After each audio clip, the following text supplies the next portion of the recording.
hatred.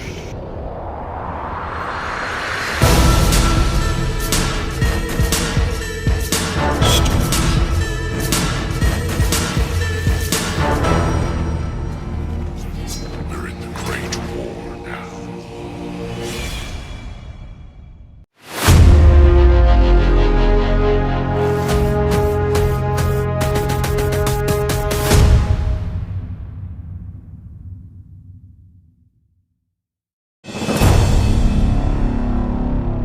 Cina adalah salah satu peradaban tertua di dunia, dengan sejarah lebih dari 3.500 tahun tercatat. Peradaban ini tidak muncul secara tiba-tiba, tetapi tumbuh dari lembah Sungai Kuning, tempat masyarakat awal mulai membangun sistem pertanian, kalender, dan struktur sosial yang terorganisasi. Catatan sejarah tertua berasal dari dinasti Shang, yang meninggalkan tulang ramalan, prasasti perunggu, serta sistem tulisan awal yang menjadi cikal bakal aksara Cina modern. Sejak periode inilah Cina dikenal sebagai bangsa dengan budaya tinggi, memiliki astronomi, filsafat, teknologi, dan birokrasi yang jauh lebih maju dibanding banyak peradaban lain pada masa yang sama. Dari masyarakat agraris di tepi Sungai Kuning, kini berubah menjadi kekuatan ekonomi, militer, dan teknologi terbesar kedua di dunia. Perjalanan Cina dari sebuah komunitas petani yang hidup bergantung pada siklus sungai dan musim, hingga menjelma menjadi raksasa global, adalah proses panjang yang dibentuk oleh perang, dinamika dinasti, dan revolusi sosial. Di masa awal, masyarakatnya hanya berfokus pada pertanian, irigasi, dan pengelolaan tanah. Namun perlahan kemampuan organisasi mereka berkembang menjadi sistem politik yang terstruktur dengan hukum, birokrasi, dan militer yang terlatih. Transformasi itu terus berlanjut melewati ribuan tahun, melalui kejayaan dan kehancuran, hingga China modern berhasil membangun industri besar, infrastruktur raksasa, kekuatan militer mutakhir, serta teknologi yang menjadikannya salah satu pusat kekuatan dunia saat ini. Perubahan ini bukan hanya soal ekonomi, tetapi juga hasil dari strategi panjang yang mempertahankan stabilitas politik dan ambisi menjadi kekuatan global yang diperhitungkan. Perjalanan ini bukan pendek, penuh perang, kehancuran, kelaparan, revolusi, hingga kebangkitan ekonomi paling cepat dalam sejarah modern. Lintasan sejarah Cina tidak pernah berjalan mulus. Setiap fase kejayaannya selalu diikuti oleh periode panjang penuh pergolakan.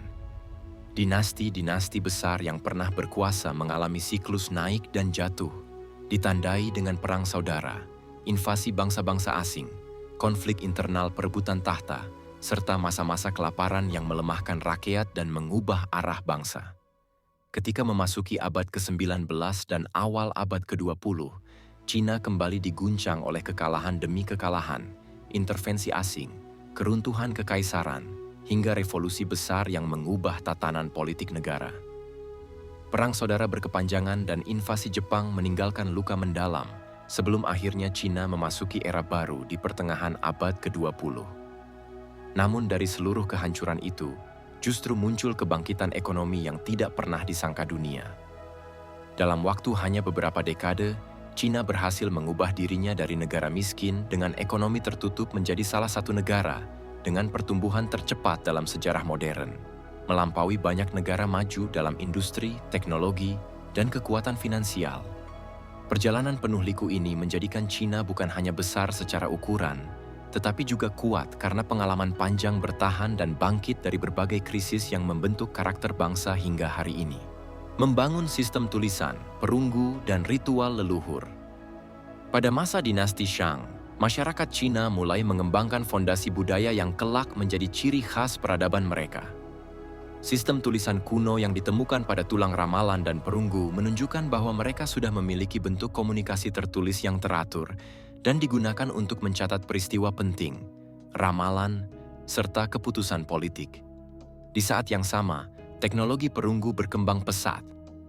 Mereka memproduksi senjata, alat perang, serta bejana ritual dengan teknik pengecoran yang sangat maju untuk ukuran zamannya. Perunggu bukan sekadar alat, tetapi juga simbol kekuasaan dan status sosial. Ritual penghormatan kepada leluhur juga terbentuk kuat pada periode ini.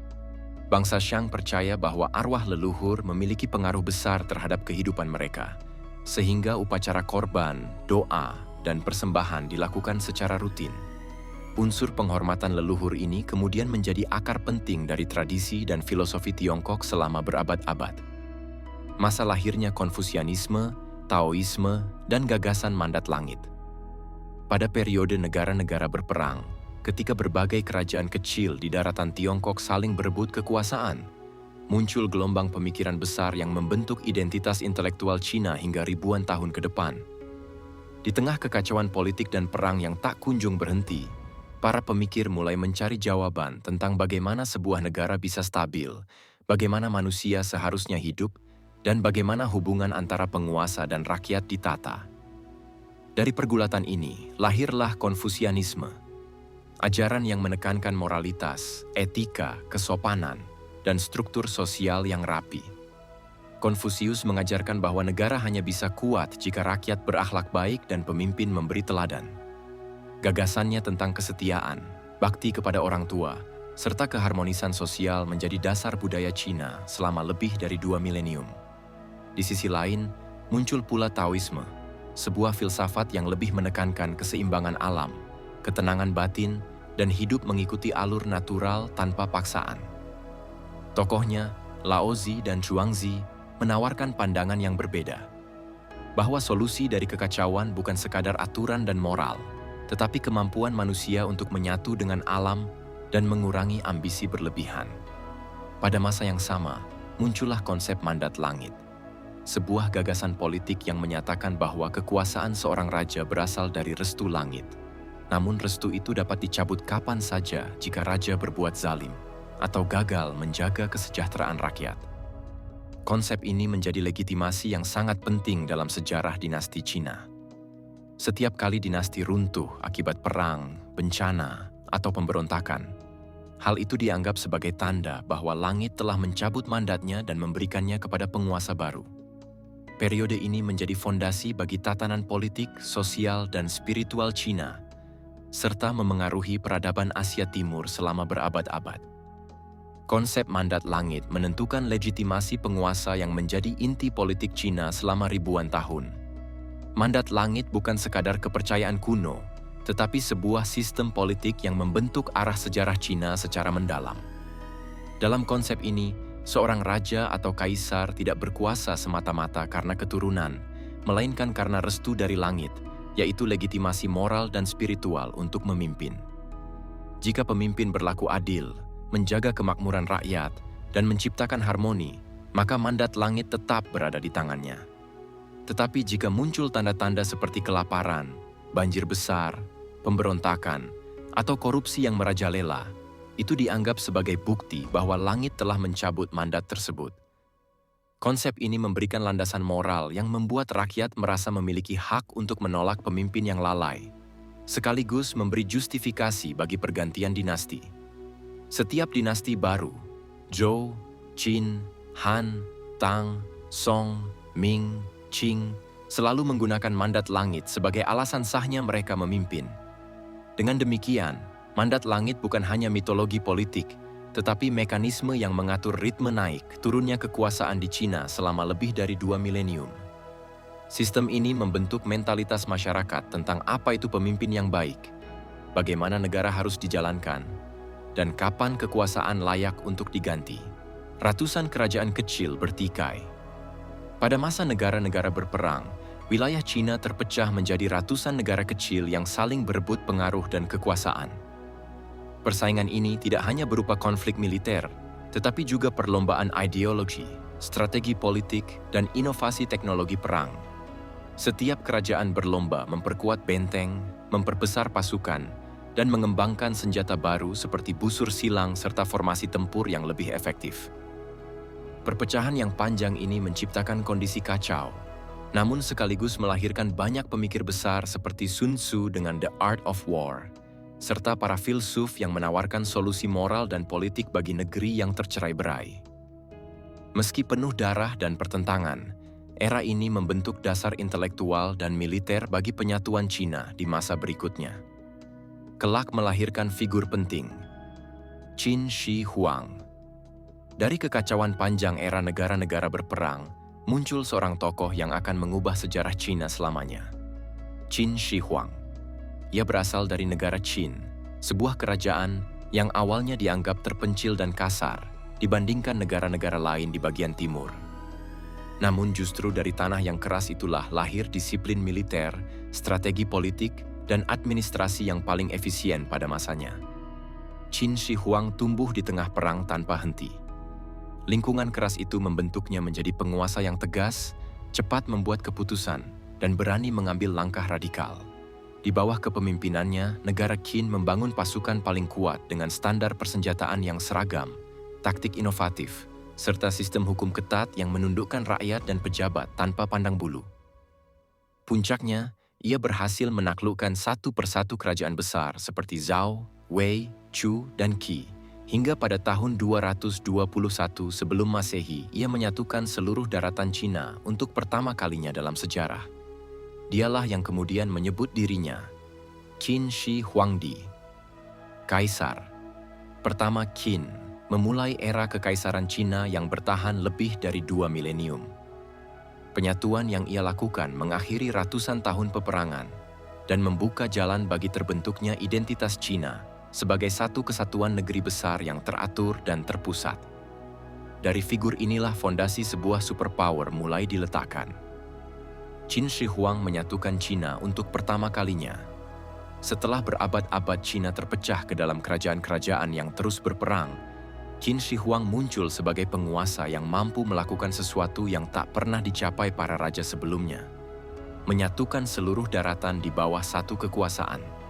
Dengan kekuatan militer yang terorganisasi, strategi politik yang agresif, dan sistem hukum yang ketat, ia menaklukkan satu persatu negara besar seperti Han, Zhao, Wei, Chu, Yan, hingga Qi. Penyatuan ini mengubah wajah sejarah Cina. Untuk pertama kalinya, wilayah luas yang sebelumnya dikuasai oleh dinasti dan kerajaan berbeda kini berada dalam satu pemerintahan terpusat. Tidak lagi ada puluhan penguasa yang saling memperebutkan kekuasaan. Yang tersisa hanyalah satu kaisar, satu hukum, satu sistem administrasi, dan satu identitas nasional yang mulai terbentuk. Langkah Qin Shi Huang ini menjadi pondasi bagi struktur politik Cina selama lebih dari 2000 tahun. Ia bukan sekadar menyatukan wilayah, tetapi juga memulai babak baru yang menentukan masa depan peradaban Cina sebagai kekuatan besar dalam sejarah dunia. Membangun tembok besar awal, sistem hukum ketat, dan standarisasi tulisan, mata uang, dan satuan. Di bawah kekuasaan Qin Shi Huang, Cina memasuki fase transformasi terbesar dalam sejarahnya. Sebuah tahap yang tidak hanya menyatukan wilayah, tetapi juga mengubah cara hidup penduduknya dari dasar. Perubahan ini begitu masif sehingga banyak ahli sejarah menyebutnya sebagai kelahiran Cina sebagai negara modern. Qin Shi Huang melihat bahwa wilayah-wilayah yang baru ia satukan tidak akan bertahan lama jika setiap daerah masih memegang aturan dan identitasnya sendiri. Karena itu, ia bergerak cepat, melakukan reformasi besar, membangun infrastruktur raksasa, dan mendesain ulang sistem sosial agar seluruh negeri tunduk pada satu penguasa dan satu aturan. Salah satu langkah paling monumental yang ia lakukan adalah membangun cikal bakal tembok besar Cina. Pada masa itu, dinding tersebut bukanlah bangunan indah yang kita lihat sekarang, tetapi rangkaian panjang benteng, parit, dan penghalang tanah yang kasar. Tujuannya sederhana namun krusial, melindungi wilayah pertanian dan kota-kota besar dari serangan suku nomaden utara seperti Xiongnu. Proyek ini melibatkan ratusan ribu pekerja, termasuk tawanan perang dan buruh paksa yang bekerja siang malam. Banyak di antara mereka tidak kembali. Karena itu, tembok besar awal disebut dalam catatan kuno sebagai pemakaman terbesar di dunia. Namun Qin tidak berhenti di sana. Ia juga memperkenalkan sistem hukum yang sangat ketat berdasarkan ajaran legalisme. Dalam sistem ini, rakyat tidak diatur oleh moral atau tradisi, tetapi oleh aturan tertulis yang keras dengan hukuman tegas. Sekecil apapun pelanggarannya, hukum tetap dijalankan tanpa kompromi. Tujuannya adalah menciptakan stabilitas. Sebuah negeri yang baru disatukan harus dijaga dengan kedisiplinan mutlak. Tidak ada ruang bagi pemberontakan atau perbedaan pendapat. Setiap warga negara harus tahu apa yang boleh dan tidak boleh dilakukan. Langkah berikutnya adalah salah satu inovasi paling visioner dalam sejarah, standarisasi besar-besaran. Qin Shi Huang menyadari bahwa selama berabad-abad, setiap negara bagian Cina memiliki bentuk tulisan berbeda, mata uang berbeda, dan ukuran-ukuran yang tidak sama. Hal ini membuat komunikasi, perdagangan, dan pemerintahan menjadi tidak efisien. Maka ia melakukan reformasi nasional. Tulisan diseragamkan. Ia menetapkan gaya tulisan baru, bergaya small seal script.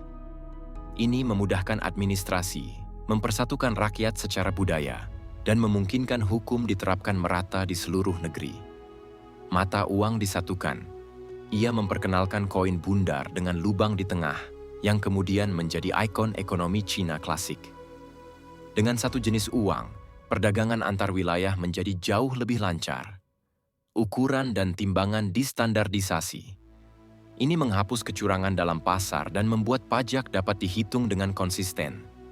Pedagang dari selatan hingga utara akhirnya bisa bertransaksi tanpa kebingungan. Semua reformasi ini memberikan dampak besar. Cina menjadi negeri yang dapat berfungsi sebagai satu tubuh besar, bukan lagi puluhan kerajaan yang berbeda-beda. Walaupun pemerintahannya terkenal keras dan tidak manusiawi, warisan administratif Qin menjadi fondasi kuat bagi dinasti-dinasti berikutnya, seperti Han, Tang, dan Ming. Jika dilihat dari perspektif sejarah, inilah titik perubahan yang membuat Cina bukan sekadar wilayah luas, melainkan sebuah peradaban besar dengan struktur pemerintahan yang kokoh, ekonomi yang teratur, dan identitas budaya yang menyatu. Tanpa langkah-langkah kontroversial namun visioner dari Qin Shi Huang, mungkin Cina hari ini tidak akan pernah menjadi negara superpower yang kita kenal. Berikut versi lebih panjang, durasi sekitar 5 menit. Untuk poin. Pada masa dinasti Han, Tiongkok memasuki salah satu era paling gemilang dalam seluruh sejarahnya. Sebuah periode yang sering disebut sebagai Golden Age of China. Di bawah pemerintahan yang relatif stabil, pertumbuhan ekonomi mencapai titik yang belum pernah terjadi sebelumnya. Sistem pertanian diperkuat, irigasi diperluas, dan populasi bertambah pesat. Dengan meningkatnya hasil panen dan perdagangan, standar hidup masyarakat pun perlahan naik, menciptakan fondasi bagi perkembangan peradaban yang lebih maju. Selain ekonomi, diplomasi Tiongkok pada era ini berkembang luas. Untuk pertama kalinya, kerajaan-kerajaan di Asia Tengah, Asia Selatan, hingga Timur Tengah mengenal kekuatan dan budaya Tiongkok. Penjelajahan Zhang Qian membuka jalur komunikasi dengan bangsa-bangsa jauh, yang kemudian berkembang menjadi apa yang kita kenal sebagai jalur sutra. Dari sinilah lahir jaringan perdagangan internasional pertama yang menghubungkan Cina dengan dunia barat secara tidak langsung. Sutra, rempah, logam mulia, kuda, hingga pengetahuan ilmu pengetahuan berpindah melintasi gurun dan pegunungan berbahaya. Diplomasi ini menjadikan Tiongkok bukan hanya kekuatan regional, tetapi juga kekuatan yang dihormati secara global. Kemudian lahirlah inovasi besar yang mengubah sejarah peradaban manusia. Teknologi kertas. Penemuan kertas oleh Cai Lun pada abad kedua M menjadi revolusi intelektual yang mengubah cara manusia mencatat ilmu, mencetak dokumen, dan menyebarkan pemikiran. Sebelum ditemukannya kertas, Tiongkok bergantung pada bambu, sutra, atau kayu, bahan yang mahal dan sulit digunakan. Dengan kertas, literasi meningkat, administrasi kerajaan menjadi lebih rapi, dan pengetahuan dapat diwariskan dengan lebih mudah. Penemuan ini kelak menyebar ke dunia Islam dan Eropa, lalu mendorong lahirnya peradaban modern. Tidak hanya itu, dinasti Han juga maju dalam astronomi. Para ilmuwan Tiongkok mempelajari pergerakan bintang, mencatat gerhana dengan akurasi yang mengagumkan, dan mengembangkan kalender yang jauh lebih sistematis dibanding banyak peradaban lain pada masa itu.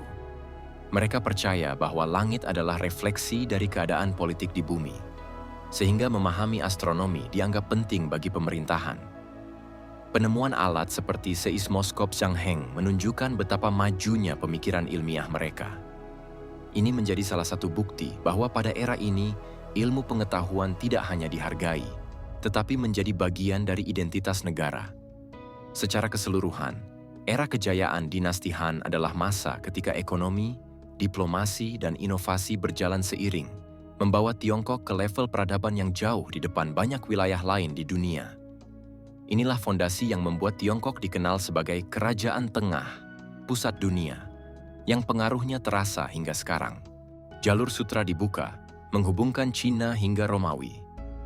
Pada masa dinasti Han, sebuah perubahan monumental terjadi. Lahirnya jaringan perdagangan terbesar dan paling berpengaruh dalam sejarah kuno.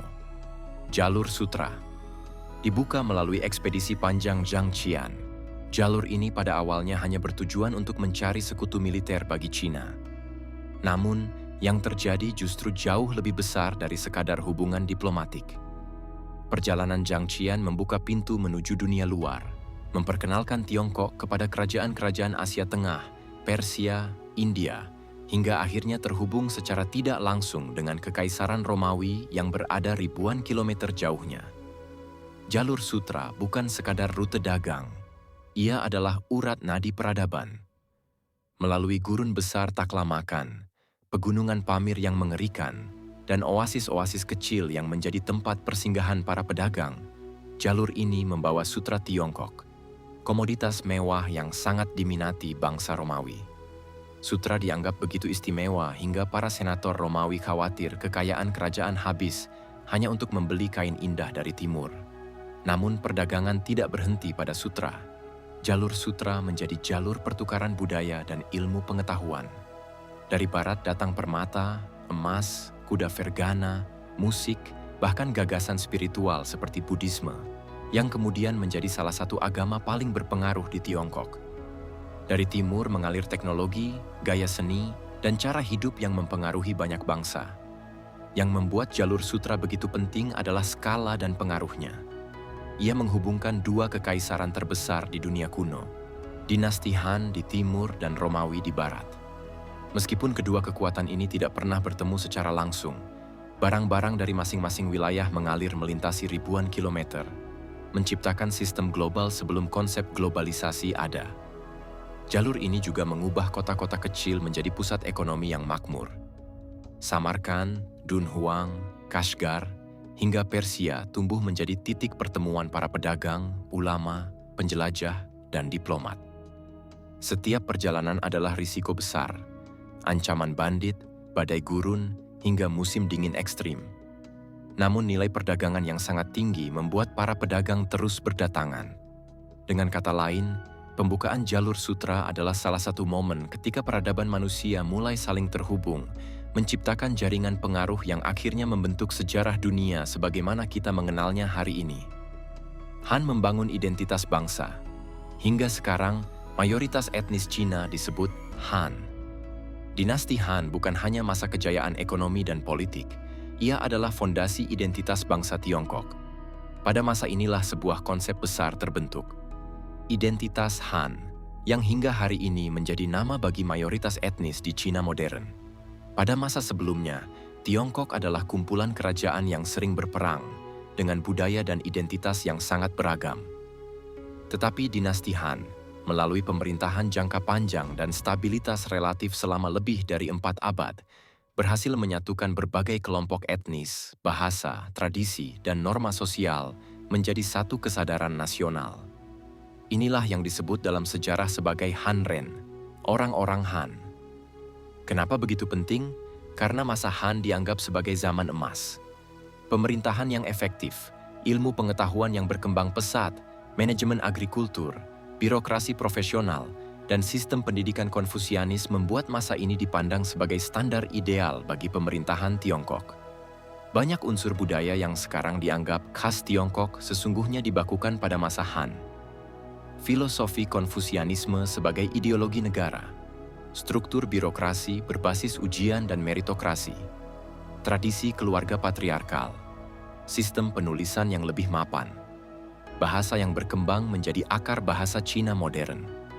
Ketika peradaban Han mendominasi lanskap politik dan budaya, kelompok-kelompok etnis di sekitarnya, baik melalui perdagangan, pernikahan politik, maupun penaklukan, perlahan berasimilasi. Proses ini membuat istilah Han tidak hanya merujuk pada dinasti, tetapi juga pada identitas kolektif masyarakat yang hidup di bawah pengaruh budaya Han. Begitu kuatnya identitas ini, hingga ketika dinasti lain bangkit dan runtuh, ketika bangsa asing seperti Mongol dan Manchu memerintah Tiongkok, istilah Han tetap bertahan sebagai nama bagi etnis mayoritas.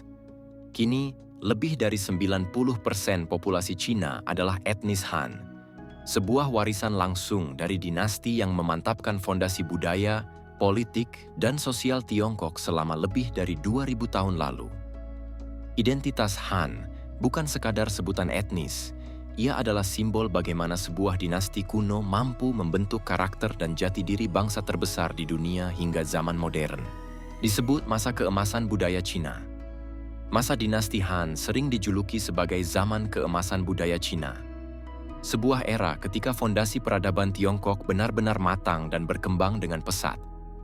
Julukan ini bukan sekadar penghormatan sejarah, tetapi refleksi dari fakta bahwa hampir seluruh aspek budaya, ilmu pengetahuan, dan struktur negara yang kita kenal sebagai khas Cina lahir atau disempurnakan pada masa ini. Dalam bidang ilmu pengetahuan, bangsa Cina menemukan dan menyempurnakan teknologi penting, seperti kertas yang akan mengubah cara manusia merekam dan menyebarkan ilmu selama ribuan tahun. Dunia astronomi, pengobatan, matematika, hingga pertanian mengalami kemajuan signifikan, membuat Han menjadi pusat inovasi terbesar di Asia Timur. Dalam bidang filsafat dan pendidikan, dinasti Han menetapkan Konfusianisme sebagai dasar moral dan ideologi negara. Langkah ini mengubah struktur masyarakat Cina untuk ribuan tahun ke depan, menekankan pendidikan, hierarki sosial, kesetiaan keluarga, dan tata krama. Sistem ujian dan birokrasi berbasis kemampuan mulai diperkenalkan, menjadi cikal bakal meritokrasi khas Asia Timur. Di bidang sastra dan seni, lahir karya-karya klasik, pengrajin perunggu dan keramik menghasilkan barang-barang berkualitas tinggi, dan lukisan tinta mulai berkembang. Budaya Han tidak hanya menjadi identitas nasional, tetapi menjadi standar budaya yang mencerminkan kehalusan seni dan cara pandang hidup orang Tiongkok. Tidak hanya itu, dalam dunia perdagangan internasional, dinasti Han membuka jalur sutra, menghubungkan Tiongkok hingga ke Romawi. Ini adalah tonggak globalisasi awal. Sutra, rempah, kertas, dan teknologi mengalir ke barat, sementara ide, agama, dan komoditas asing masuk ke Tiongkok. Interaksi inilah yang memperkaya budaya Cina, membuatnya semakin kompleks dan kosmopolitan.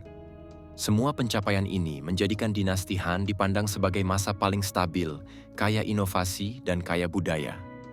Bahkan setelah Han runtuh, dinasti-dinasti berikutnya selalu berusaha meniru gaya pemerintahan Han. Itulah sebabnya dinasti Han disebut sebagai masa keemasan budaya Cina. Sebuah era yang menetapkan standar kemajuan dan identitas bangsa Tiongkok hingga zaman modern. Kota Chang'an menjadi metropolis terbesar dunia.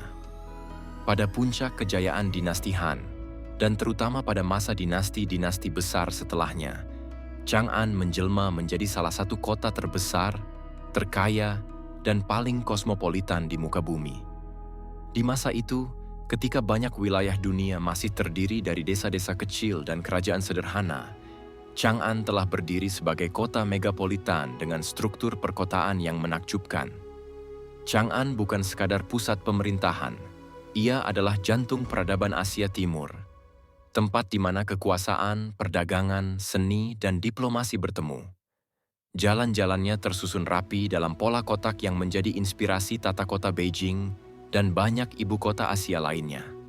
Di sepanjang jalan utama, berdiri istana megah, pagoda tinggi, pasar besar, dan rumah mewah para bangsawan serta cendekiawan. Dengan penduduk mencapai ratusan ribu jiwa, Chang'an jauh melampaui kota-kota kuno lain seperti Roma, Alexandria, atau Konstantinopel di masa-masa tertentu. Di pasar-pasar Chang'an, Anda bisa menemukan pedagang dari Persia, India, Arab, bahkan Romawi. Bahasa dari berbagai bangsa terdengar di sudut-sudut kota, sementara para musafir jalur sutra menjadikan Chang'an sebagai titik awal dan akhir perjalanan mereka. Yang membuat Chang'an semakin luar biasa adalah keragaman budayanya. Di kota inilah agama-agama besar seperti Buddha, Zoroastrianisme, dan Manikean mulai masuk dan berkembang. Pertunjukan seni, musik, dan teater dari berbagai wilayah dunia berkumpul menjadi satu, menciptakan suasana urban yang hidup. Chang'an benar-benar menjadi simbol dunia kuno yang telah memasuki era internasional. Para sejarawan modern sering menggambarkan Chang'an sebagai New York-nya dunia kuno, pusat energi, ide, dan inovasi. Dan meskipun kini hanya tinggal reruntuhan, kejayaannya tercatat jelas sebagai salah satu kota terpenting dalam sejarah umat manusia. Seni, puisi, dan perdagangan berkembang luas. Pada masa keemasan dinasti Tang, Cina memasuki sebuah era yang sering digambarkan para sejarawan sebagai puncak peradaban klasik Asia Timur. Dalam periode ini, seni, puisi, lukisan, musik, dan perdagangan tidak hanya berkembang, tetapi meledak menjadi gerakan budaya besar yang memengaruhi seluruh kawasan Asia selama berabad-abad. Seni sastra mencapai tingkat kejayaannya. Para penyair seperti Li Bai dan Du Fu melahirkan karya-karya yang hingga kini dianggap sebagai puisi terbaik dalam sejarah manusia. Gaya bahasa mereka lembut namun dalam, menggambarkan alam, politik, kesedihan, kesetiaan, dan pencarian makna hidup. Puisi bukan sekadar hiburan, melainkan bagian dari identitas orang berpendidikan, sesuatu yang dipelajari oleh pejabat, sarjana, bahkan prajurit. Lukisan juga berkembang dengan karakter khas, sapuan kuas yang lembut, penggunaan tinta hitam, dan fokus pada pemandangan alam yang tenang. Gaya ini kemudian menjadi dasar seni lukis Asia Timur hingga era modern. Sementara itu, perdagangan mencapai tingkat kosmopolitan yang belum pernah terlihat sebelumnya. Jalur sutra yang menghubungkan Chang'an dengan Asia Tengah hingga ke Romawi menjadi arteri utama yang membawa masuk sutra, rempah, batu permata, kaca, logam, hingga teknologi dan ilmu pengetahuan baru. Kapal-kapal dari Asia Tenggara, India, dan Timur Tengah singgah di pelabuhan-pelabuhan besar, menjadikan perekonomian Cina semakin makmur. Pasar-pasar di Chang'an dan kota besar lainnya menjadi pusat interaksi budaya. Barang-barang asing dijual bebas, dari parfum Arab, kain India, hingga anggur Persia. Para pedagang, diplomat, dan musafir datang silih berganti, membawa cerita dan pengetahuan dari berbagai penjuru dunia. Perdagangan yang luas ini memicu pertumbuhan ekonomi, membuka lapangan sosial baru bagi para pebisnis, seniman, dan pengrajin. Kota-kota besar dipenuhi kehidupan malam, pertunjukan musik, festival budaya, dan kegiatan intelektual yang membuat dinasti Tang dipandang sebagai era paling artistik dan terbuka dalam sejarah China. China tidak hanya menjadi negara besar, ia menjadi pusat seni dan perdagangan internasional, tempat budaya dunia bertemu dan melebur. Dan jejak-jejak kejayaan ini terus terlihat dalam budaya China masa kini. Berikut versi lebih panjang, datar, naratif, dan cocok untuk durasi 5 menit. Pada masa kejayaan dinasti Song, China memasuki salah satu fase paling revolusioner dalam sejarah umat manusia. Sebuah periode ketika serangkaian penemuan besar lahir dan mengubah arah peradaban dunia. Banyak sejarawan menyebut era ini sebagai revolusi ilmiah pertama, jauh sebelum Eropa mengalami Renaissance. Inovasi-inovasi yang lahir bukan sekadar kemajuan kecil, tetapi teknologi besar yang kemudian memengaruhi seluruh dunia. Penemuan pertama yang membawa dampak luas adalah kompas magnetik. Awalnya digunakan untuk keperluan feng shui dan penentuan arah dalam ritual, namun perlahan berkembang menjadi alat navigasi laut. Dengan kompas, para pelaut Cina dapat berlayar lebih jauh dan lebih aman, terlepas dari kondisi cuaca dan bintang. Teknologi inilah yang kelak membuka jalan bagi eksplorasi maritim Asia, dan kemudian diadopsi oleh bangsa Arab serta Eropa untuk melakukan penjelajahan samudra. Selain kompas, bubuk mesiu menjadi penemuan yang mengubah wajah peperangan dunia. Awalnya ditemukan oleh para alkemis yang mencari ramuan panjang umur, namun justru menciptakan bahan eksplosif yang kuat. Pada masa awal, bubuk mesiu dipakai untuk kembang api dan ritual, tetapi kemudian berkembang menjadi teknologi militer seperti panah api, granat awal, hingga meriam sederhana. Meskipun pada akhirnya bangsa Eropa mengembangkan senjata berbasis mesiu lebih lanjut, akar dari seluruh revolusi militer global ini berasal dari temuan ilmuwan Cina. Lalu muncul inovasi yang tak kalah penting. Teknologi percetakan.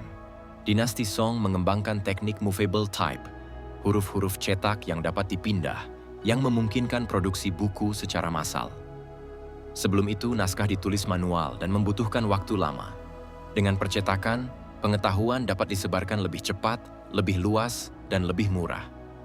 Perpustakaan-perpustakaan tumbuh, kalender ilmiah diperbarui secara berkala, dan masyarakat berpendidikan menjadi semakin besar. Ketiga teknologi ini, kompas, mesiu, dan percetakan, tidak hanya memengaruhi Cina, tetapi menjadi fondasi bagi peradaban modern. Tanpa kompas, penjelajahan laut tidak akan meluas. Tanpa bubuk mesiu, peperangan akan tetap tradisional. Tanpa percetakan, penyebaran ilmu di dunia mungkin akan maju lebih lambat beberapa abad. Revolusi teknologi yang dimulai di Cina membuktikan bahwa negeri ini bukan hanya pusat budaya dan perdagangan, tetapi juga pusat inovasi global yang ide-idenya membentuk dunia yang kita kenal hari ini. Ekonomi berkembang, kota-kota tumbuh pesat. Pada masa dinasti Song, struktur ekonomi Cina mengalami perkembangan yang sangat signifikan hingga membentuk salah satu perekonomian paling maju di dunia saat itu. Inovasi teknologi, pertumbuhan perdagangan, dan sistem administrasi yang lebih rapi menjadikan ekonomi tumbuh stabil. Pertanian tetap menjadi fondasi utama, tetapi produksinya meningkat pesat berkat penggunaan varietas padi unggul dari Asia Tenggara yang mampu dipanen lebih cepat. Hal ini mendorong surplus pangan yang besar, memungkinkan penduduk hidup lebih aman dan kota-kota berkembang. Perdagangan domestik juga semakin aktif. Barang dari berbagai wilayah, mulai dari sutra, teh, keramik, hingga logam, bergerak melalui jaringan sungai dan kanal yang terhubung dari utara hingga selatan. Jaringan transportasi yang baik membuat distribusi barang jauh lebih efisien daripada pada masa dinasti sebelumnya. Urbanisasi berkembang dengan cepat. Kota-kota besar seperti Kaifeng dan Hangzhou menjadi pusat komersial yang ramai, dengan populasi ratusan ribu hingga lebih dari 1 juta orang. Jalan-jalan kota dipenuhi pasar, toko, bengkel kerajinan, serta tempat hiburan. Kehidupan perkotaan menjadi lebih kompleks dan dinamis, menampung pedagang, ilmuwan, seniman, dan pejabat. Semuanya saling berperan dalam membangun budaya yang aktif dan produktif. Perkembangan ekonomi ini tidak hanya memperkaya negara, tetapi juga mendorong tumbuhnya kelas menengah baru yang berpendidikan dan berpengaruh. Melalui perdagangan internasional, barang-barang dari Cina tersebar hingga Timur Tengah dan Afrika, menjadikan negeri itu aktor penting dalam perdagangan global. Dengan pertumbuhan kota-kota yang pesat, Cina pada masa ini dianggap sebagai salah satu pusat ekonomi dunia yang paling maju dan terorganisasi. Dipimpin bangsa Mongol di bawah Kublai Khan, dinasti Yuan menandai babak baru dalam sejarah panjang Cina ketika kekuasaan jatuh ke tangan bangsa Mongol. Di bawah kepemimpinan Kublai Khan, cucu dari Genghis Khan, Cina untuk pertama kalinya diperintah oleh bangsa non-Han yang berasal dari padang rumput Asia Tengah. Setelah menaklukkan wilayah-wilayah penting dan menggulingkan dinasti Song, Kublai Khan memproklamasikan berdirinya dinasti Yuan pada tahun 1271, menjadikan dirinya Kaisar Cina sekaligus Khan Agung Kekaisaran Mongol. Kublai Khan memindahkan pusat pemerintahannya ke Dadu, yang kini dikenal sebagai Beijing, dan mulai membangun struktur administrasi yang menggabungkan tradisi Mongol dengan sistem birokrasi Cina. Kekuasaan Mongol memperkenalkan pola pemerintahan yang lebih terbuka terhadap bangsa asing, memungkinkan pedagang, ilmuwan, diplomat, dan penjelajah dari berbagai negeri datang dan beraktivitas di Cina. Pada masa inilah Marco Polo, penjelajah dari Venesia, mengunjungi istana Kublai Khan dan mencatat kehidupan serta kemajuan Cina dalam catatannya yang terkenal. Walaupun kekuasaan Mongol sering dipandang keras, pemerintah Yuan juga memperluas hubungan perdagangan internasional melalui jalur sutra dan rute laut, menjadikan Cina bagian penting dari jaringan ekonomi global. Stabilitas yang relatif terjaga pada awal pemerintahan Kublai Khan memungkinkan arus barang, teknologi, dan budaya bergerak lebih bebas ke dan dari Cina. Namun, struktur sosial tetap sangat bertingkat. Bangsa Mongol ditempatkan pada posisi tertinggi, disusul oleh etnis asing non-Han, sementara penduduk Han berada di lapisan yang lebih rendah. Kebijakan ini menimbulkan ketegangan dan ketidakpuasan yang pada akhirnya menjadi salah satu faktor melemahnya dinasti Yuan. Meskipun pemerintahannya penuh tantangan, era Kublai Khan tetap menjadi salah satu periode paling menarik dalam sejarah Cina. Ketika pengaruh stepa, tradisi Cina, dan jaringan global Kekaisaran Mongol bertemu, dan membentuk dinamika politik serta budaya yang unik. Membuka Cina untuk dunia luar, Marco Polo. Pada masa dinasti Yuan, Cina memasuki salah satu periode paling terbuka dalam sejarahnya. Pemerintahan Mongol yang dipimpin Kublai Khan tidak hanya menguasai wilayah daratan luas, tetapi juga membangun jaringan hubungan internasional yang menjangkau Asia, Timur Tengah, hingga Eropa. Di tengah iklim keterbukaan inilah Cina mulai dikenal lebih luas oleh dunia luar. Kebijakan Kublai Khan yang memberi ruang bagi bangsa asing, baik pedagang, diplomat, maupun ilmuwan, menciptakan arus pergerakan manusia yang belum pernah terjadi pada dinasti-dinasti sebelumnya. Para pedagang dari Persia, Arab, India, dan Asia Tengah keluar masuk Cina, membawa serta barang dagangan, teknologi, dan cerita tentang kehidupan di negeri itu. Dalam konteks inilah muncul tokoh terkenal dari Eropa. Marco Polo, seorang penjelajah muda dari Venesia yang datang bersama ayah dan pamannya. Ia disambut di istana Kublai Khan dan diberi kesempatan bepergian ke berbagai wilayah kekaisaran. Catatan perjalanannya, The Travels of Marco Polo, memberi gambaran baru bagi masyarakat Eropa tentang kemakmuran, teknologi, dan tata pemerintahan Cina, mulai dari sistem pos cepat, ekonomi kota-kota besar, kanal, hingga struktur birokrasi yang tertata. Bagi dunia barat kala itu, cerita Marco Polo membuka pintu imajinasi tentang sebuah negeri kaya, berpenduduk besar, dan memiliki teknologi yang jauh lebih maju dibandingkan banyak wilayah di Eropa. Tulisan tersebut kemudian menjadi salah satu sumber inspirasi bagi penjelajah besar seperti Christopher Columbus. Keterbukaan ini membuat Cina pada era Yuan tidak hanya menjadi pusat perdagangan regional, tetapi juga menjadi jendela yang memungkinkan dunia mengenal peradaban Cina secara lebih dekat. Interaksi yang terjadi meninggalkan dampak panjang dalam hubungan antara Timur dan Barat, membentuk salah satu bab penting dalam sejarah global. Restorasi budaya Han, pembangunan kota Beijing, tembok besar modern. Setelah runtuhnya dinasti Yuan yang dipimpin Mongol, Cina memasuki masa baru di bawah dinasti Ming. Dinasti ini membawa semangat besar untuk memulihkan identitas bangsa dan menegaskan kembali budaya asli Cina setelah beberapa dekade berada di bawah kekuasaan asing. Proses yang sering disebut sebagai restorasi budaya Han ini menjadi salah satu proyek peradaban terbesar dalam sejarah Cina. Di bawah pemerintahan pendahulu awal dinasti Ming, terutama Kaisar Hongwu dan penerusnya, negara mulai menata ulang sistem sosial, politik, dan budaya. Nilai-nilai Konfusianisme kembali dihidupkan sebagai fondasi moral dan pemerintahan, menggantikan struktur Mongol yang sebelumnya dominan dalam birokrasi. Bahasa, pakaian, ritual, dan tradisi Han ditekankan kembali sebagai identitas nasional yang kuat. Pada masa inilah kota Beijing mendapatkan wajah barunya. Ketika Kaisar Yongle memindahkan ibu kota dari Nanjing ke Beijing, ia meluncurkan proyek pembangunan berskala raksasa. Kota itu ditata sebagai pusat administratif dan simbol kekuasaan Ming. Di dalamnya dibangun kota terlarang, sebuah kompleks istana yang megah, tertutup, dan menjadi pusat kekaisaran selama berabad-abad. Beijing mulai tumbuh sebagai kota metropolitan besar, dengan tata ruang yang terencana dan benteng kota yang kuat. Salah satu proyek paling monumental dari dinasti Ming adalah pembangunan ulang dan perluasan tembok besar Cina.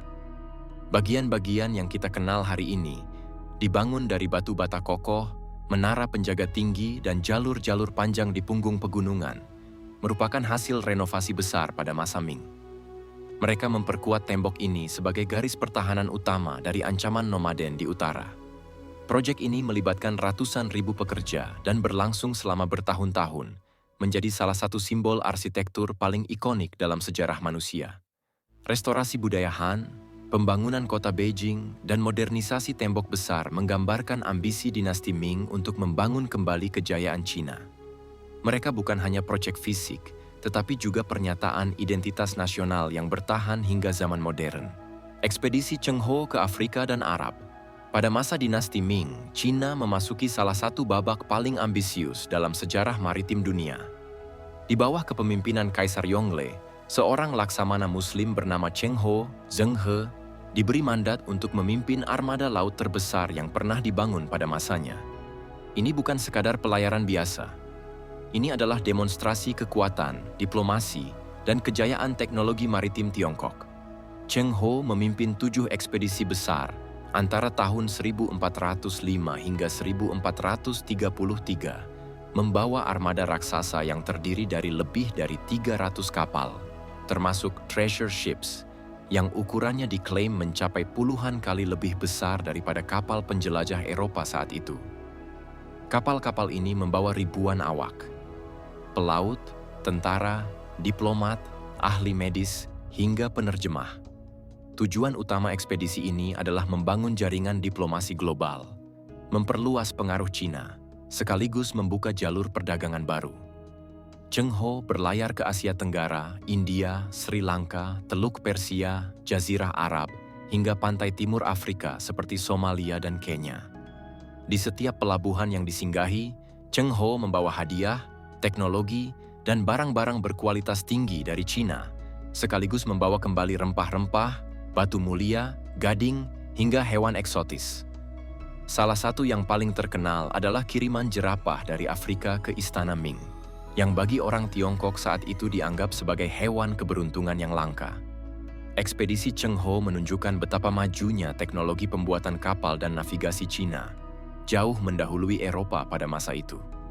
Namun setelah kematian Kaisar Yongle, ekspedisi besar ini dihentikan karena dianggap terlalu mahal dan tidak membawa keuntungan jangka panjang. Armadanya dibubarkan, dokumennya banyak yang dimusnahkan, dan Cina perlahan kembali menutup diri dari dunia. Meski begitu, peninggalan Cheng Ho tetap menjadi simbol kejayaan Ming. Bukti bahwa pada abad ke-15, Cina pernah menjadi kekuatan maritim global yang mampu menjangkau 3 benua dalam skala yang belum pernah terjadi sebelumnya. Dinasti terakhir, dipimpin suku Manchu dinasti Qing, adalah babak penutup dari ribuan tahun kekaisaran Cina. Didirikan oleh suku Manchu dari wilayah Manchuria pada tahun 1644, dinasti ini menandai perubahan besar dalam struktur kekuasaan, identitas budaya, dan arah geopolitik Tiongkok. Meski berasal dari etnis minoritas, para penguasa Manchu berhasil membangun pemerintahan yang stabil dan menguasai wilayah yang bahkan lebih luas dibandingkan dinasti sebelumnya.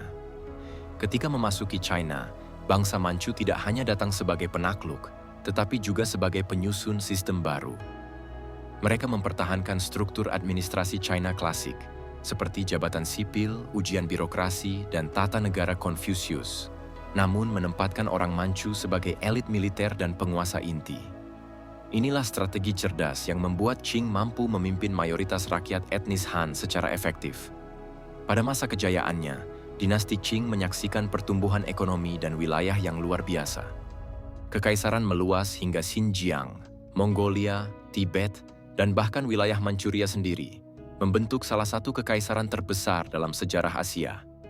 Kota-kota besar berkembang pesat, perdagangan internasional meningkat melalui jalur sutra dan poros laut, serta seni dan budaya mengalami pembaruan yang kuat, terutama dalam sastra, lukisan, dan keramik. Namun memasuki abad ke-18 dan 19, tantangan besar mulai muncul. Qing menghadapi ledakan penduduk, tekanan ekonomi, korupsi birokrasi, dan pemberontakan besar seperti pemberontakan Taiping, salah satu konflik paling mematikan di dunia. Selain itu, datanglah era baru yang mengguncang total tatanan Asia, intervensi negara-negara barat, perang candu, perjanjian tidak adil, serta kekalahan demi kekalahan membuat otoritas Qing melemah drastis. Kekaisaran yang dulu megah kini terpaksa membuka pelabuhan-pelabuhannya, menyerahkan pengaruh kepada Inggris, Perancis, Jepang, dan kekuatan asing lain. Rakyat pun mulai meragukan kemampuan kerajaan mempertahankan kedaulatan. Pada awal abad ke-20, semangat revolusi tumbuh. Tokoh-tokoh seperti Sun Yat-sen memimpin gerakan modernisasi dan menumbangkan sistem kekaisaran. Pada tahun 1912, dinasti Qing resmi runtuh, menandai akhir 2000 tahun monarki Cina. Kaisar terakhir, Puyi, hanyalah seorang anak kecil saat tahta itu ditanggalkan, simbol tragis dari sebuah era yang berakhir. Meskipun demikian, warisan dinasti Qing sangat besar. Mereka meninggalkan struktur administratif, wilayah, dan fondasi geopolitik yang masih membentuk peta Tiongkok modern hingga hari ini. Dinasti Qing adalah penutup agung perjalanan sejarah Kekaisaran Cina, suatu babak yang penuh kejayaan, konflik, perubahan, dan pergulatan antara tradisi dan modernitas. Awalnya kuat, tetapi melemah karena kolonialisme Barat, perang opium, dan pemberontakan. Pada masa-masa awal kekuasaannya, dinasti Qing tampil sebagai kekuatan besar yang stabil. Struktur pemerintahannya rapi, wilayahnya luas, dan ekonomi agrarisnya mampu menopang populasi yang terus berkembang. Selama lebih dari 1 abad, stabilitas ini membuat Qing menjadi salah satu kerajaan paling berpengaruh di Asia. Namun, memasuki abad ke-18 dan 19, berbagai tekanan mulai menggerus ketahanan dan kekuatan dinasti tersebut secara bertahap. Salah satu faktor utama adalah kolonialisme Barat, yang mulai menembus Asia Timur dengan teknologi militer dan kapal perang yang jauh lebih modern. Kekaisaran Qing yang sebelumnya terbiasa menghadapi ancaman internal dan serangan nomaden, tidak siap menghadapi model kekuatan industri dari Eropa. Ketidakseimbangan teknologi ini membuat Qing berada dalam posisi yang lemah ketika negara-negara Barat memaksa akses perdagangan dan pengaruh politik. Hal ini mencapai puncaknya dalam Perang Opium, ketika Inggris memaksakan perdagangan narkotika ke wilayah Cina. Perang yang berlangsung pada pertengahan abad ke-19 itu memperlihatkan betapa besar kesenjangan kekuatan antara Qing dan kekuatan Barat. Kekalahan tersebut memaksa pemerintah Qing menandatangani perjanjian tidak adil, menyerahkan pelabuhan-pelabuhan utama, membayar ganti rugi dalam jumlah besar, serta membuka wilayahnya bagi pengaruh asing.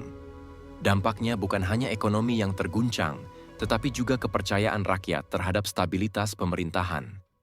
Selain tekanan dari luar, dinasti Qing juga menghadapi ancaman besar dari dalam negeri. Pemberontakan Taiping yang dipimpin oleh Hong Xiuquan menjadi salah satu konflik internal paling mematikan dalam sejarah dunia. Pemberontakan ini melemahkan struktur negara, menguras sumber daya, dan menciptakan kehancuran besar-besaran di wilayah selatan Cina. Selain itu, muncul pula pemberontakan lain seperti Nian, Muslim Dungan, dan pemberontakan di Tibet dan Mongolia. Semua ini secara kolektif mengguncang pondasi kekuasaan Qing. Ketidakmampuan pemerintah untuk mengelola tekanan eksternal dan konflik internal menyebabkan dinasti Qing memasuki masa kemunduran yang panjang. Ekonomi melemah, kekuasaan daerah semakin otonom, dan pemerintahan pusat kehilangan kendali penuh atas wilayahnya. Dinasti yang awalnya kuat dan luas, perlahan-lahan kehilangan kemampuan untuk menjaga stabilitas dan mempertahankan kedaulatan terhadap kekuatan asing. Tahun 1912, Kekaisaran jatuh. Berdirilah Republik Cina. Memasuki awal abad ke-20, dinasti Qing sudah berada dalam kondisi yang sangat rapuh. Serangkaian kekalahan dalam perang melawan kekuatan Barat, tekanan ekonomi, pemberontakan besar-besaran, serta ketidakmampuan melakukan modernisasi membuat kepercayaan rakyat terhadap pemerintah merosot tajam. Berbagai kelompok reformis, intelektual, hingga kalangan militer mulai mempertanyakan apakah sistem kekaisaran yang telah bertahan lebih dari 2000 tahun itu masih layak dipertahankan. Gerakan modernisasi yang terlambat, seperti reformasi 100 hari, gagal memberikan perubahan berarti. Sementara itu, ide-ide baru dari Barat, termasuk republik, nasionalisme, dan anti-monarki, mulai menyebar luas di kalangan pelajar dan aktivis. Di tengah ketegangan ini, muncul tokoh reformis seperti Sun Yat-sen, yang mengusung gagasan tentang negara modern tanpa sistem kaisar. Situasi mencapai puncaknya pada tahun 1911 ketika meletus revolusi Xinhai di kota Wuchang. Revolusi ini dipicu oleh kemarahan rakyat terhadap dominasi asing, korupsi, dan kelemahan pemerintah Qing. Gerakan tersebut dengan cepat menyebar ke berbagai provinsi. Banyak gubernur daerah memutuskan untuk memisahkan diri dari Qing dan menyatakan dukungan kepada gerakan republik. Pemerintah pusat yang melemah tidak lagi mampu mengendalikan keadaan. Akhirnya, pada tahun 1912, dinasti Qing resmi mengakhiri kekuasaannya dengan pengunduran diri Kaisar Puyi, yang saat itu baru berusia 6 tahun. Dengan berakhirnya dinasti terakhir dalam sejarah Cina, sistem monarki absolut yang telah mengatur negeri tersebut selama hampir 2000 tahun resmi runtuh. Sebagai gantinya berdirilah Republik Cina, dipimpin oleh para tokoh nasionalis yang ingin membawa negara tersebut menuju era baru. Era modernisasi, industrialisasi, dan sistem pemerintahan yang berbeda dari tradisi lama.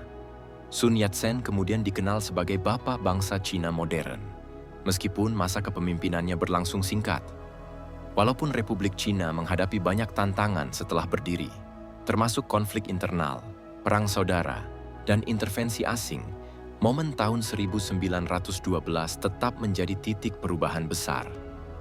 Untuk pertama kalinya dalam sejarah panjangnya, Cina meninggalkan sistem kekaisaran dan memasuki dunia politik modern. Masa penuh perang saudara, nasionalis, Kuomintang versus komunis, CCP. Setelah berdirinya Republik Cina pada tahun 1912, negara ini tidak langsung stabil. Sebaliknya, Cina memasuki periode panjang yang penuh pergolakan politik dan militer. Ketika pemerintahan pusat lemah dan berbagai provinsi memiliki kepentingannya sendiri, kekuatan-kekuatan baru mulai muncul, termasuk dua kelompok yang kelak menjadi tokoh utama dalam sejarah modern Cina. Partai Nasionalis, Kuomintang, KMT, dan Partai Komunis Cina, CCP. Pada awalnya, Kuomintang, yang didirikan oleh Sun Yat-sen, berusaha membangun pemerintahan republik yang kuat dan terpusat. Namun setelah Sun meninggal, kepemimpinan berpindah kepada Chiang Kai-shek, seorang tokoh militer yang lebih tegas dan berorientasi pada kontrol politik. Di sisi lain, Partai Komunis Cina, yang berdiri pada tahun 1921, mulai tumbuh di kalangan kaum intelektual, petani, dan pekerja yang kecewa dengan ketimpangan ekonomi dan kekacauan politik yang terjadi. Awalnya, KMT dan CCP sempat bekerja sama dalam apa yang dikenal sebagai Front Persatuan Pertama untuk melawan para panglima perang, warlords, yang memecah belah negara. Namun, kerjasama ini tidak bertahan lama. Ketika pengaruh komunis mulai berkembang, Chiang Kai-shek melihat CCP sebagai ancaman ideologis dan politik. Pada tahun 1927, ia melancarkan operasi besar yang dikenal sebagai Pembersihan Shanghai, yang menargetkan anggota dan simpatisan komunis. Peristiwa ini menjadi titik pecahnya hubungan KMT dan CCP. Setelah itu, China memasuki perang saudara berkepanjangan. CCP, dipimpin oleh Mao Zedong, terpaksa mundur ke wilayah pedesaan dan membangun basis dukungan di kalangan petani. Salah satu peristiwa paling terkenal dalam periode ini adalah Long March, 1934 sampai 1935. Perjalanan panjang dan keras yang dilakukan pasukan komunis untuk menghindari pengepungan KMT. Meskipun penuh penderitaan, Long March memperkuat kepemimpinan Mao dan membentuk identitas baru bagi CCP. Konflik ini sesekali terhenti ketika Jepang menginvasi China pada tahun 1937. Pada masa Perang Tiongkok-Jepang kedua, KMT dan CCP kembali menjalin kerja sama sementara untuk menghadapi ancaman eksternal. Namun setelah perang berakhir pada tahun 1945, ketegangan lama kembali muncul. Kedua pihak berebut kendali negara, dan pertempuran kembali pecah dalam skala yang lebih besar. Perang saudara antara nasionalis dan komunis akhirnya berlangsung selama puluhan tahun, dengan karakteristik yang keras dan tidak konsisten. Daerah kekuasaan berubah-ubah, strategi politik terus berganti, dan rakyat menjadi pihak yang paling banyak menderita. Pada tahun 1949, perang ini mencapai titik akhir ketika pasukan Mao berhasil merebut mayoritas wilayah Cina daratan. Kuomintang mundur ke Pulau Taiwan dan membentuk pemerintahan sendiri. Periode Perang Saudara ini menjadi fondasi bagi terbentuknya dua entitas politik yang masih berdiri hingga kini. Republik Rakyat Cina, PRC, di daratan, dan Republik Cina, ROC, di Taiwan. Konflik ideologis, politik, dan sejarahnya masih terasa hingga era modern. Cina terpecah, lemah, dan mudah dijajah. Setelah melalui masa panjang perang saudara antara nasionalis dan komunis, kondisi dalam negeri Cina menjadi semakin rapuh. Fragmentasi politik, persaingan antar kelompok, dan pertarungan ideologi membuat negara ini tidak memiliki stabilitas yang kuat. Struktur pemerintahan pusat runtuh, sementara kekuatan lokal dan militer justru tumbuh semakin dominan. Ketika negara terpecah belah, kemampuan Cina untuk mempertahankan diri dari ancaman luar pun ikut melemah. Situasi ini semakin parah ketika kekuatan asing melihat kesempatan untuk memperluas pengaruhnya di wilayah Asia Timur. Kondisi ekonomi yang kacau, pemerintahan yang tidak solid, serta konflik berkepanjangan menjadikan China target empuk untuk intervensi dan kolonialisme modern. Jepang, Uni Soviet, Inggris, Prancis, dan Amerika Serikat memanfaatkan kerentanan ini untuk memperkuat posisi mereka, baik secara politik maupun ekonomi. Invasi Jepang pada masa Perang Dunia Kedua memperlihatkan betapa lemahnya pertahanan Cina. Tentara Jepang mampu menguasai wilayah yang luas, termasuk kota-kota besar seperti Beijing, Shanghai, dan Nanjing. Peristiwa tragis seperti pembantaian Nanjing menjadi simbol bagaimana ketidakstabilan internal membuka pintu bagi tragedi kemanusiaan yang mengerikan. Selain ancaman militer, kekuatan Barat juga menekan Cina melalui perjanjian-perjanjian tidak adil yang membuat wilayah dan pelabuhan penting menjadi kawasan konsesi asing. Pada masa ini, banyak kota di pesisir Cina, seperti Shanghai dan Tianjin, bahkan memiliki distrik-distrik yang sepenuhnya berada di bawah kontrol negara lain. Situasi ini menciptakan kesan bahwa Cina kehilangan kedaulatan atas negaranya sendiri.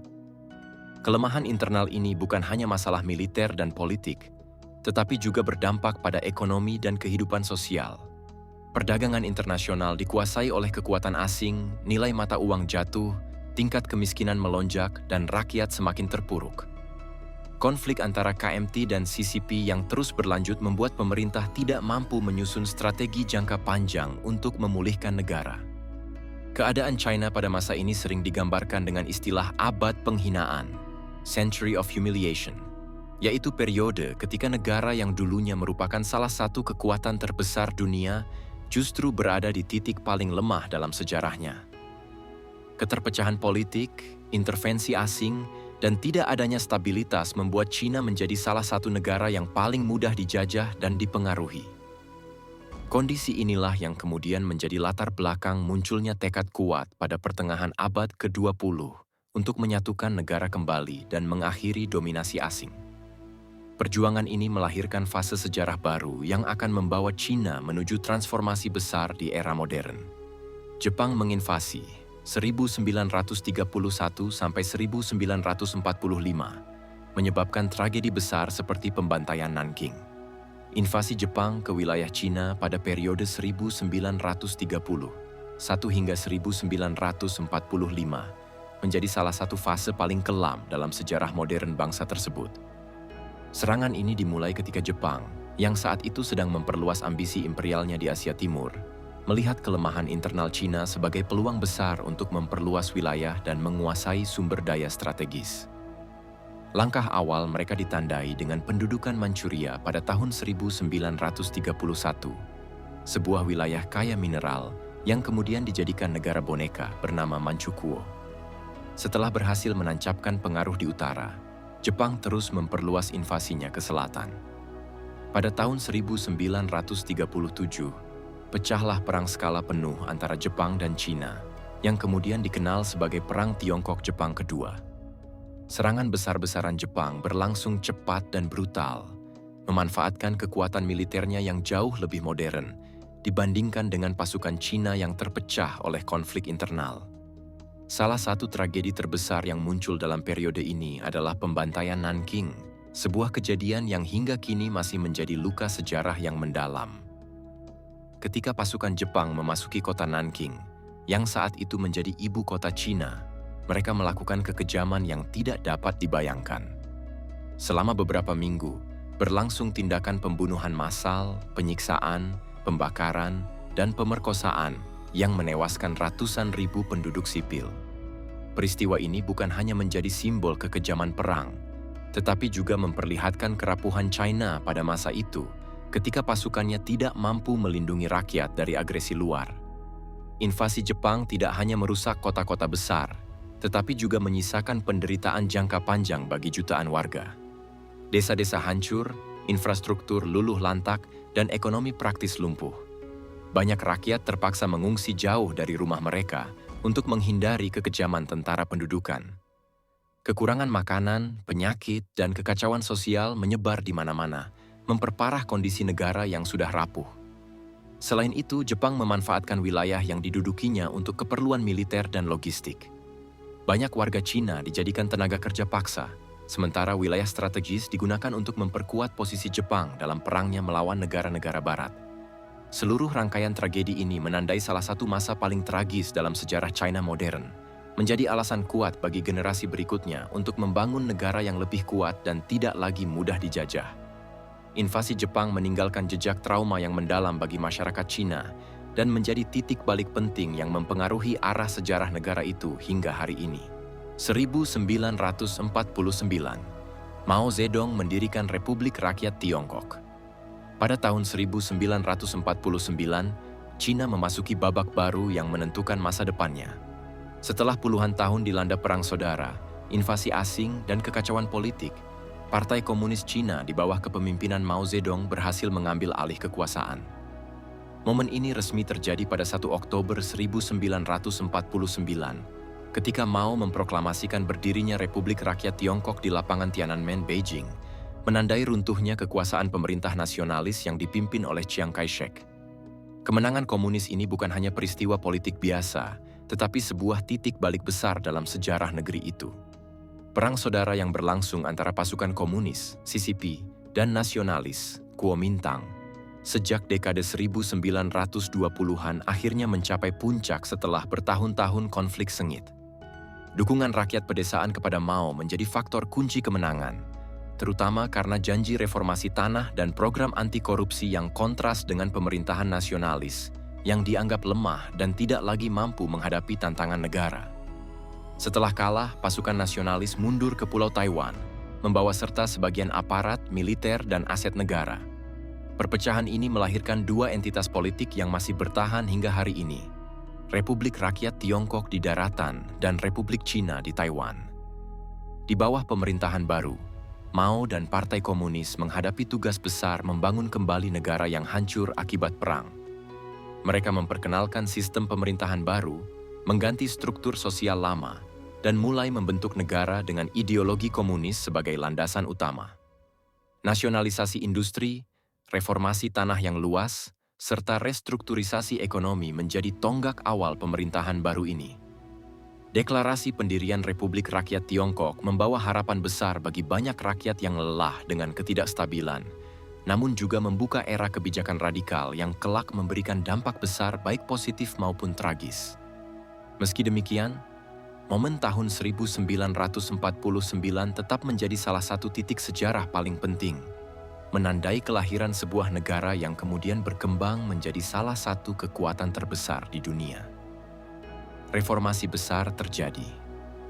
Setelah Republik Rakyat Tiongkok berdiri, pemerintah baru mulai menjalankan serangkaian reformasi besar yang mengubah wajah negara secara menyeluruh. Reformasi ini tidak hanya bersifat politik, tetapi juga sosial, ekonomi, dan budaya. Tujuannya adalah membangun negara baru dengan sistem yang sepenuhnya berbeda dari masa kekaisaran maupun era pemerintahan nasionalis. Reformasi pertama yang dijalankan adalah reformasi tanah, kebijakan yang ditujukan untuk membongkar struktur sosial lama. Tanah-tanah para tuan tanah disita dan dibagikan kepada petani kecil. Kebijakan ini membuat Mao mendapatkan dukungan masif dari rakyat pedesaan, tetapi juga menimbulkan konflik dan ketegangan di berbagai daerah. Sistem kepemilikan tanah tradisional berubah drastis, memulai era baru di mana negara mulai mengambil alih peran utama dalam mengatur perekonomian. Selain itu, pemerintah melakukan nasionalisasi industri, yang berarti pabrik, perusahaan besar, dan aset ekonomi strategis dialihkan ke dalam kendali negara. Tujuannya adalah membentuk ekonomi terpusat yang sepenuhnya dikontrol oleh pemerintah untuk mempercepat pembangunan. Langkah ini menghapus kepemilikan swasta dalam skala besar dan memisahkan Cina dari model ekonomi kapitalis yang berkembang di Barat. Reformasi berikutnya mencakup perubahan sosial yang luas, termasuk kampanye pemberantasan buta huruf, pembentukan organisasi masyarakat, dan penataan ulang struktur keluarga dan peran gender. Pendidikan menjadi salah satu fokus utama, dengan tujuan membangun generasi baru yang selaras dengan ideologi negara. Sistem hukum, budaya kerja, dan institusi sosial juga diperbarui sesuai prinsip komunisme.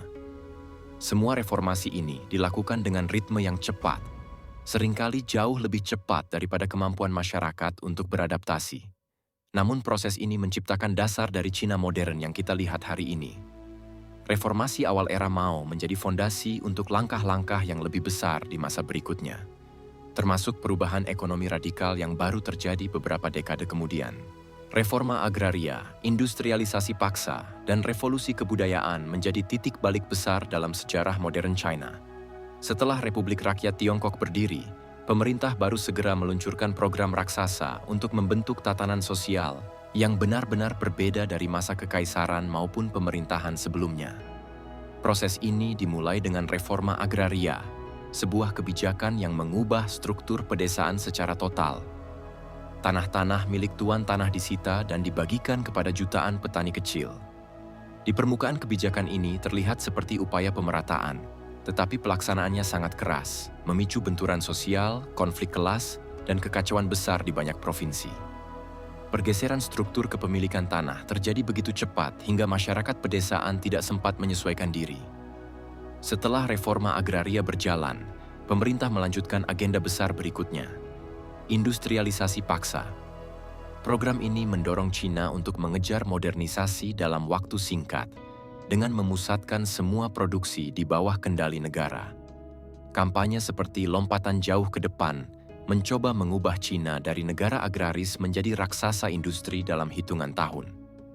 Desa-desa dipaksa membangun tungku baja kecil, tenaga kerja dipindahkan dari sawah ke proyek industri, dan negara mematok target produksi yang seringkali tidak realistis. Hasilnya bukan kemajuan, melainkan ketidakseimbangan produksi, kegagalan panen, dan kekacauan ekonomi yang meluas. Puncak gejolak terjadi ketika revolusi kebudayaan diluncurkan. Kampanye ini bertujuan membersihkan China dari unsur-unsur yang dianggap kontra-revolusioner. Para intelektual, guru, cendekiawan, tokoh budaya, dan bahkan pejabat partai menjadi sasaran penindasan. Sekolah ditutup, museum dirusak, buku-buku dibakar, dan jutaan anak muda dikerahkan sebagai pengawal merah untuk menjalankan agenda revolusi. Selama bertahun-tahun, kehidupan sosial Cina terhenti. Keluarga tercerai-berai, lembaga pendidikan runtuh, dan generasi muda tumbuh tanpa arah yang jelas. Gabungan dari seluruh kebijakan itu membawa dampak berat bagi masyarakat. Banyak program gagal total, menyebabkan kelaparan yang meluas dan memakan jutaan korban. Desa-desa kehilangan sumber pangan, industri justru merosot, dan stabilitas sosial terguncang. Cina memasuki periode gelap di mana negara mencoba berubah terlalu cepat, bahkan melebihi kemampuan rakyatnya untuk bertahan. Semua tragedi ini menjadi pelajaran besar yang nanti mendorong Cina mengambil arah baru pada era berikutnya, berpindah dari kebijakan keras dan ideologis menuju reformasi ekonomi yang lebih pragmatis. Namun sebelum sampai ke sana, Cina harus melewati masa penuh penderitaan yang membentuk karakter bangsa hingga era modern. Cina mengalami perjalanan sejarah panjang yang membentuk kekuatan besar seperti yang kita lihat hari ini. Pada masa akhir kekaisaran, dinasti Qing menjadi dinasti terakhir yang memimpin Tiongkok.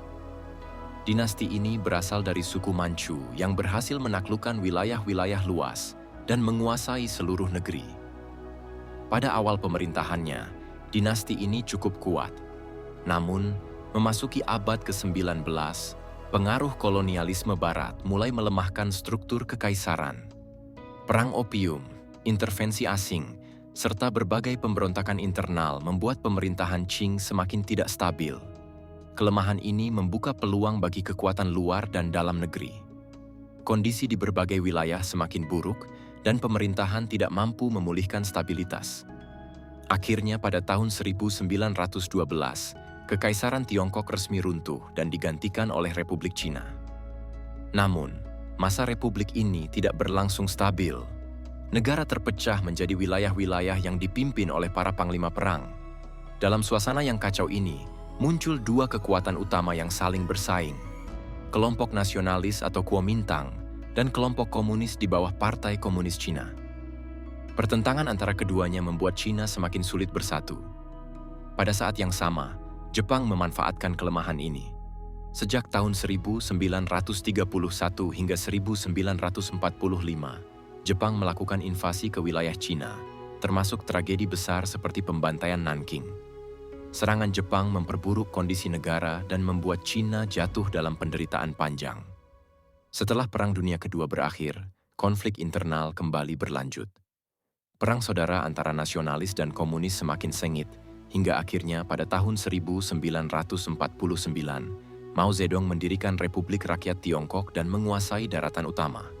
Sementara itu, kelompok nasionalis melanjutkan pemerintahan mereka di Taiwan. Pada masa awal pemerintahan Mao, dilakukan berbagai program besar untuk membangun negara baru. Reformasi agraria dijalankan secara cepat. Industrialisasi paksa dilakukan melalui program-program seperti lompatan jauh ke depan. Selanjutnya, revolusi kebudayaan mengguncang kehidupan sosial, pendidikan, dan ekonomi. Banyak dari program ini tidak berjalan sesuai rencana dan bahkan menyebabkan kelaparan, kerusakan sosial, dan keruntuhan ekonomi di berbagai daerah. Setelah meninggalnya Mao, terjadi perubahan besar dalam arah kebijakan negara. Pada akhir 1970-an, Deng Xiaoping memimpin reformasi ekonomi yang membawa Cina menuju era baru. Sistem ekonomi pasar sosialis diterapkan, yaitu perpaduan antara kontrol negara dan mekanisme pasar. Pemerintah membentuk zona ekonomi khusus seperti Shenzhen, yang kemudian berkembang dari desa kecil menjadi pusat industri dan teknologi. China juga membuka pintu bagi investasi asing dan melakukan industrialisasi besar-besaran. Dalam beberapa dekade berikutnya, pembangunan infrastruktur meningkat pesat. Jalan raya, pelabuhan, kawasan industri, dan kota-kota baru dibangun di seluruh negeri.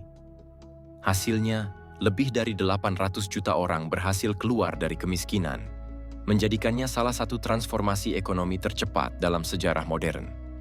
Reformasi ini menjadi fondasi kebangkitan Cina sebagai kekuatan ekonomi dan politik global pada abad ke-21. Memasuki abad ke-21, Cina mengalami perkembangan ekonomi yang semakin cepat. Setelah fondasi industrialisasi terbentuk pada akhir abad ke-20, negara ini kemudian berkembang menjadi pusat manufaktur terbesar di dunia. Berbagai jenis produk, mulai dari elektronik, tekstil, mesin, hingga barang-barang konsumsi diproduksi dalam skala yang sangat besar.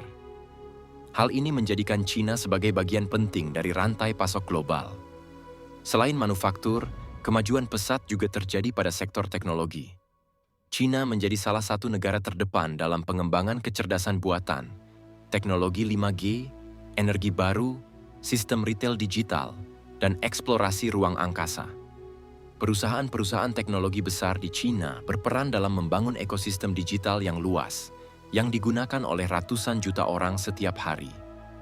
Kemajuan ini didukung oleh investasi besar dalam riset dan inovasi. Di bidang kebijakan luar negeri dan ekonomi global, Cina memperluas pengaruhnya melalui program Belt and Road Initiative atau Jalur Sutra Modern. Inisiatif ini bertujuan membangun jaringan perdagangan, infrastruktur, dan kerja sama ekonomi yang menghubungkan Asia, Afrika, Eropa, hingga Amerika Latin.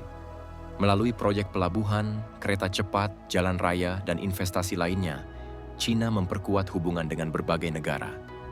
Transformasi besar ini menjadikan Cina sebagai salah satu negara paling berpengaruh dalam ekonomi, politik, dan teknologi dunia saat ini.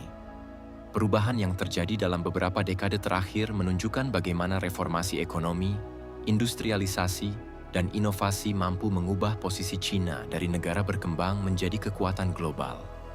Selain kemajuan ekonomi dan teknologi, Cina juga membangun kekuatan militer dalam skala besar. Saat ini, Cina memiliki salah satu militer terbesar di dunia, baik dari jumlah personel maupun kemampuan persenjataan. Proses modernisasi dilakukan secara cepat, mencakup pengembangan kapal induk, pesawat tempur generasi baru, rudal hipersonik, hingga teknologi perang siber dan ruang angkasa. Modernisasi ini menempatkan Cina sebagai kekuatan militer yang semakin diperhitungkan dalam percaturan global. Di bidang ekonomi, Cina sudah menjadi perekonomian terbesar kedua di dunia. Dengan pertumbuhan yang stabil dan kapasitas industri yang luas, Banyak analisis memperkirakan China berpotensi melampaui Amerika Serikat untuk menjadi ekonomi nomor satu di masa depan, meskipun hal itu bergantung pada dinamika global dan kondisi dalam negeri. Peran China sebagai motor ekonomi dunia terlihat dari kontribusinya terhadap investasi global, perdagangan internasional, dan perkembangan teknologi. Pengaruh China juga semakin meluas ke berbagai kawasan dunia.